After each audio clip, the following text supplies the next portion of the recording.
purga ta sa atong baboy. Jiboy. May montari, good morning sa mga followers na ko, subscribers na ko sa YouTube channel eh.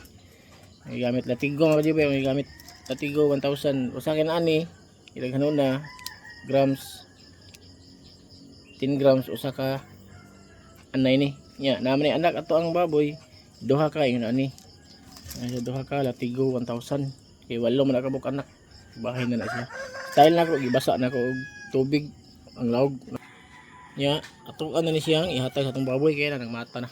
Ihatag to sa atong baboy atong anay na anak. Gibasa na ko mga kabiboy para sureball nga kaon nila tanan nga dili mga usik. Ato lang ni silang bahin-bahinon.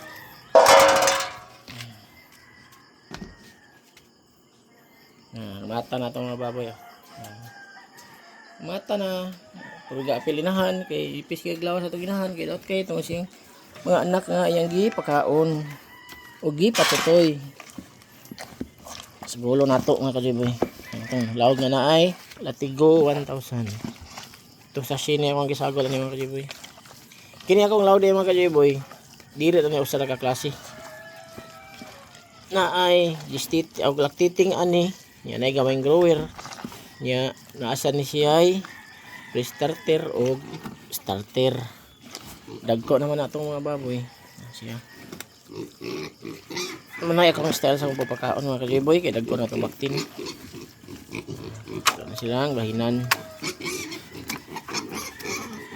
Nya itong hatagan. Kain. Mga bibi kain. Tao na siya. Diha po di sa hantana para magkakaon na ato ang anay.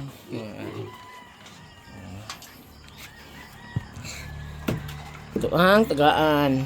Kay gipang gutom na na kay wala na tarong kaon gapon kay wala na pagkan na umayo. Ana ra mga kajiboy.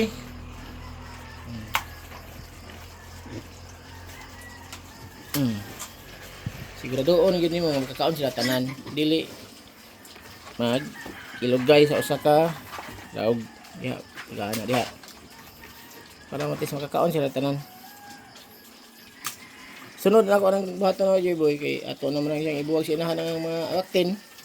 Mga naman ang ginagkoon na siguro nas mga 15 kilos 15 pa ubos gamay 12 kilos baron pinakagamay 10 kilos pag pinakagamay estimate na nako ana akong baktin. Bisan pag atong timbangon inig dayon nato ana glutas. Hindot yun mga J-boy nga makuha ang gitimbangon sa bakti nga 15 kilos usa nimo ibuwag sa inahan. Kay kana mga nindot kina maayo gyud nag quality. Nya himsog gyud na maayo nagtubo. 12 to 15 kilos sakto gyud mga J-boy. Ang timbang sa baktin nga ibuwag sa inahan. Makaingon jud ka nga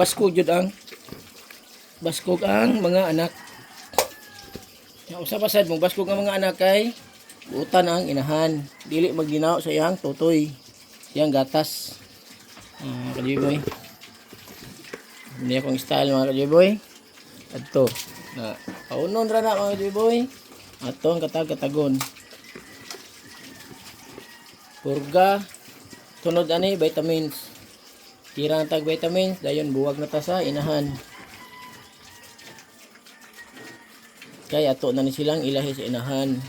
Indikan tanag vitamins. Ya dayon ang atong ilawg na sa gula natog sisilak powder. Apil na lang inahan.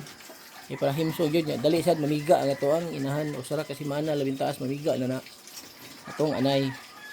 Ano siya? Himsog nagtubo inigabot sa usa ka buwan ana.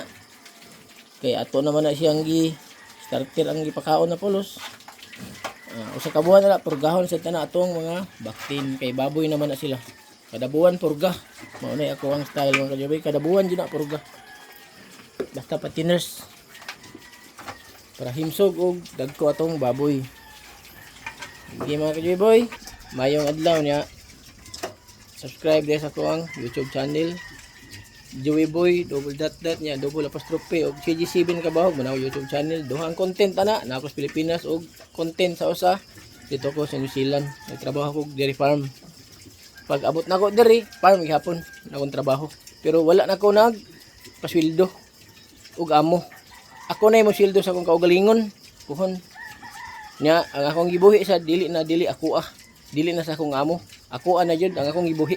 Manok, baboy, ug baka. Punan pa ko nasulod, magbuhi pa ko gilipante. O giraffe. Muna kong buhion. Salamat, may ngadlaw. Joke na to ha. Pero tindang tinod anay. Salamat mga J-boy. May ngadlaw, may ngadlawon. O nya, hayang nan taon-taon. Kaya alas 4 na sa kadlawon. Sige, bye-bye.